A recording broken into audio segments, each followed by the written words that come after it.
She lashed out at me in front of her friends. You can't even keep me happy, let alone support me. I grinned, settled my portion of the bill, and walked out. Later that night, she showed up at my place in tears, but my new girlfriend answered the door. Hey everyone, just a quick shout out. Over 14% of you are already subscribed, and it means a lot. If you're new here and like these stories, join the crew by hitting that subscribe button. We're aiming for 10,000. Alright, I know this sounds intense, but stick with me. This story is wild. My ex-girlfriend, Natalie, and I were together for about 8 months. I'm 25, she's 24. Things were great at first, but the past few months, she started getting pushy about money and criticizing my lifestyle. I'm a plumber and run my own company. I earn solid money, but Natalie always seemed uneasy when people asked about my job. She's a full-time manager at a high-end boutique downtown, surrounded by luxury all day. We'd been living together in my house, which I own outright, for about 4 months. Lately, though, Natalie kept hinting about moving to a fancier place or a trendier neighborhood. Everyone at work lives in those new downtown lofts, Jake. They're so much nicer than here. Babe, this house is paid off. Why would we rent somewhere else? It's not just about money. It's about status. The trouble escalated when she started hanging out with a new group of girls from her job, all dating guys with corporate gigs. Suddenly, Natalie acted ashamed of being with a plumber.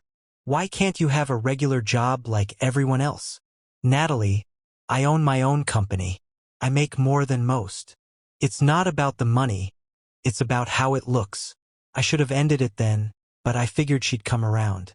Last Friday, Natalie texted me about going to a fancy new restaurant downtown, the kind where a burger costs $40. I agreed even though it's not my vibe. Awesome. I invited Lauren and Chloe from work, plus their boyfriends. You'll finally meet them. That raised a red flag, but I went along. Saturday night, we met at the restaurant. Lauren and Chloe arrived with their boyfriends, exactly as you'd imagine. Buttoned-up shirts, chatting about their desk jobs and stock portfolios. This is my boyfriend, Ethan, Lauren said. He's in digital advertising. And this is Dylan, Chloe added. He's in corporate accounting. Then came my introduction. This is my boyfriend, Jake, Natalie said, her tone flat. He runs a maintenance business. Maintenance business, not plumbing company. Maintenance business. Dinner was awkward. Ethan and Dylan kept droning on about their careers, asking vague questions about my work. Natalie deflected whenever they got specific. Jake handles upkeep for commercial properties, she said when Dylan pressed. It's technically true, but it made me sound like a handyman instead of a business owner. Halfway through the meal, Ethan started talking about a trip he's planning with Lauren. We're eyeing the Bahamas for a long weekend. All-inclusive resort. That sounds amazing, Natalie said. Jake and I don't do stuff like that. I shot her a puzzled look. We talked about going to Belize. You said to wait until summer. That's different. It's not a real getaway. What makes a getaway real? You know, somewhere upscale, with luxury resorts and top-notch service. Belize has luxury resorts. It's not the same, Jake. Lauren chimed in. Ethan surprised me with the trip for our 6-month anniversary. It's so nice having someone who knows how to treat you. The comment lingered. I saw where this was headed. Must be nice, Natalie said, staring right at me. Chloe piled on. Dylan took me to Sonoma last month. Wine country is so romantic. Way better than hiking or whatever. Exactly, Natalie said. Some guys know how to plan proper dates. Natalie, we've been on plenty of great dates. Like what? That weekend at the cabin? The concert in town? Dinner at Antonio's last month? Those aren't the same. How are they not the same?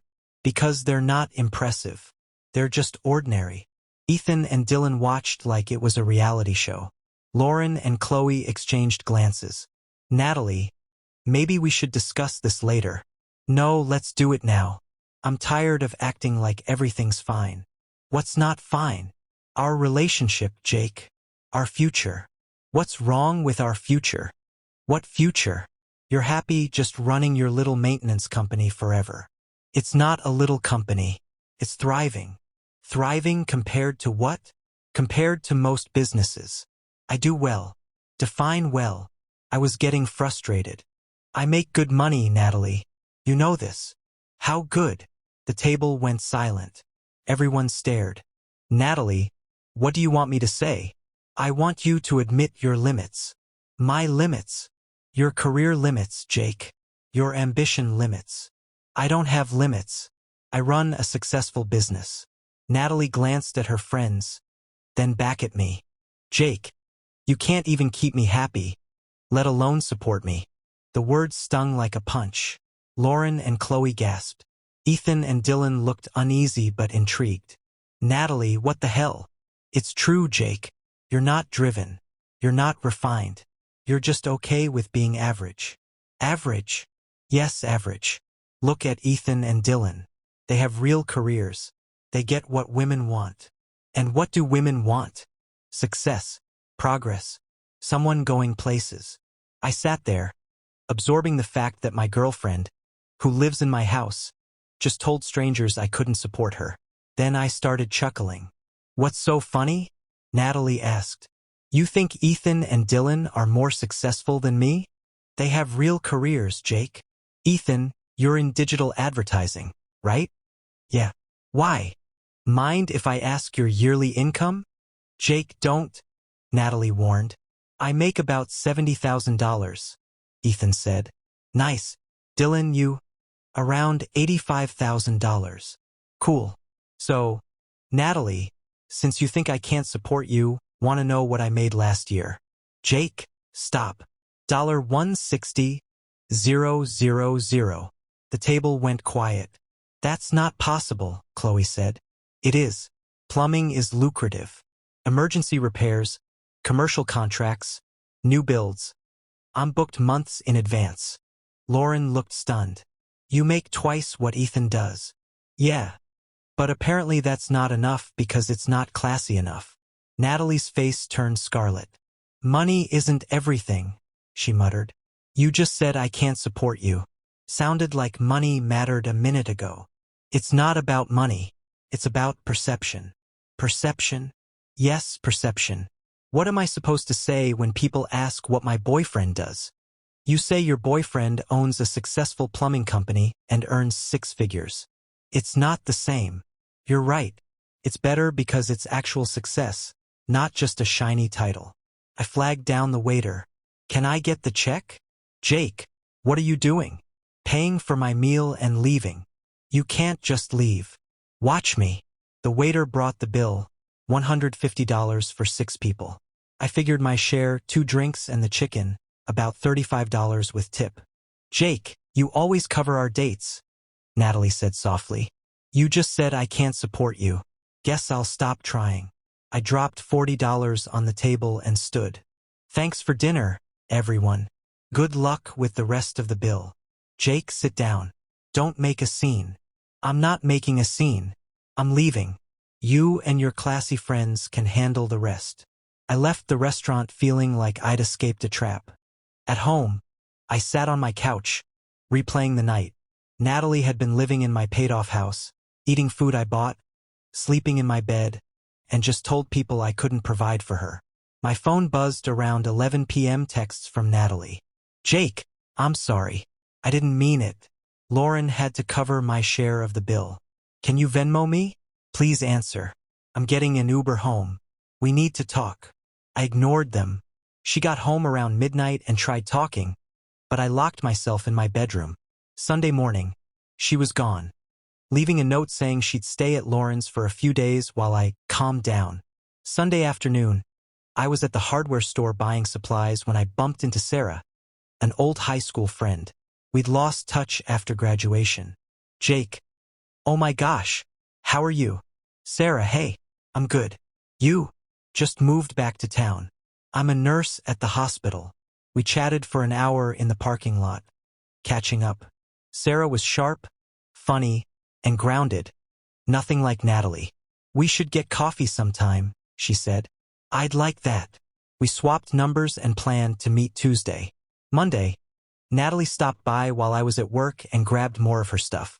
She left another note saying she needed time to figure things out. Tuesday, I met Sarah for coffee. We talked for 3 hours about life, work, and dreams. She was impressed by my business. That's incredible, Jake. Starting your own company takes serious courage. Thanks. It's been good to me. I bet. Plus, you're helping people. When my sink backed up last year, I'd have paid anything for a quick fix. A stark contrast to Natalie's attitude. Wednesday, Sarah came over for dinner. I made tacos and we watched a movie. She loved my house. Jake, this place is awesome. You own it outright. Yeah. Bought it 3 years ago. That's unreal. Most people our age are stuck renting. Perk of starting a business young. Thursday, Natalie texted asking to meet and talk. I didn't reply. Friday, she called my mom. They'd met a few times while we were dating, so Natalie had her number. My mom called me later, laughing. Jake, some girl called me crying, saying she messed up and wants you back. What did you tell her? I said if she's foolish enough to be embarrassed by a guy who owns his own house and business, she deserves what she got. Mom, you didn't. Oh, I did. Then I told her you were raised better than to chase someone who doesn't value you. Saturday night, Sarah and I went to a nice restaurant for a real date. She looked stunning, and the conversation flowed effortlessly. No complaints about money or status. Jake, can I ask something? Sure. What happened with your last relationship? You mentioned it ended recently. She was ashamed of my job, thought a plumber wasn't good enough. That's insane. You're successful and hardworking. What else could someone want? Apparently a desk job with a fancy title. Her loss. When I dropped Sarah off, she kissed me goodnight. It was the first time in months I felt genuinely excited about someone. The next Friday, a week after the restaurant fiasco, I was tinkering in my garage when the doorbell rang. I thought it was Sarah since we had movie plans. I opened the door to find Natalie, crying with 2 suitcases. Jake, thank God you're here. I've been thinking all week, and I know I can fix this. Natalie, what are you doing? I'm here to apologize and move back in. I was so wrong. You can't just move back in. Jake, please hear me out. I talked to Lauren and Chloe, and they said I was crazy for what I said. So your friends had to tell you you were wrong? That's not the point. That's exactly the point. Before I could say more, another car pulled into my driveway. Sarah stepped out with takeout bags and a bottle of wine. Natalie turned and saw her. Who's that? That's Sarah. Sarah who? My girlfriend. Natalie's face paled. Your girlfriend? Yeah, we've been seeing each other. For how long? About a week. Sarah reached the door, looking puzzled by the crying woman on my doorstep. Hey babe, she said, giving me a quick kiss. I brought Chinese. Everything okay? Everything's fine. Natalie was just leaving. I'm not leaving, Natalie said. Jake, we live together. You moved out, remember? You needed time to think. I didn't mean permanently. You packed your stuff and left. That's moving out. Sarah stepped forward. Hi, I'm Sarah. I don't think we've met. I'm Natalie, Jake's girlfriend. Ex-girlfriend, I corrected. Jake, tell her we're working things out. We're not working anything out, Natalie. I'm not leaving until we fix this. There's nothing to fix. You showed me who you really are. Sarah looked between us, then at me. Jake, should I come back later? No, stay. Natalie needs to go. This is ridiculous. You're already replacing me? I'm not replacing anyone. I'm moving on with someone who respects my work. Jake, I respect you. You respect me now that your friends know I make more than their boyfriends. That's not true. That's exactly true. Natalie stood there, crying with her suitcases, for another minute before loading them back into her car and driving off. Sarah and I went inside, and she asked what happened. I told her the whole story. Her response was perfect. Jake, she sounds terrible. Who says that about someone they claim to love? Someone who cares more about appearances than reality. Well, I think what you do is impressive. You built something from scratch. That was 6 weeks ago. Sarah and I are official now, and things are great. She's proud to tell people I own my business and never makes me feel like I need to justify my success. Natalie tried calling a few more times, but I blocked her. Lauren texted once, saying most people at their work thought Natalie was out of line at dinner. Last week, I ran into Ethan at the gas station. He seemed awkward but approached me. Jake, hey, about that dinner? It's cool. No, I feel bad. Natalie was harsh. And honestly, I was impressed when you shared what you make. Thanks. For what it's worth, she's been pretty down since you split. Keeps asking Lauren about you. That's too bad. She moved back in with her parents. Couldn't afford a place on her own without your help. So Natalie went from living in my paid-off house to her parents' place. Funny how that worked out. This whole thing showed me some people value image over substance. Natalie wanted a boyfriend who looked good on paper, even if he couldn't match what I provide. She got so obsessed with her coworkers' opinions that she traded financial stability for social clout. Now she's back at her parents' while I'm with someone who values what I've built. Sometimes the best revenge is letting people deal with the fallout of their own decisions.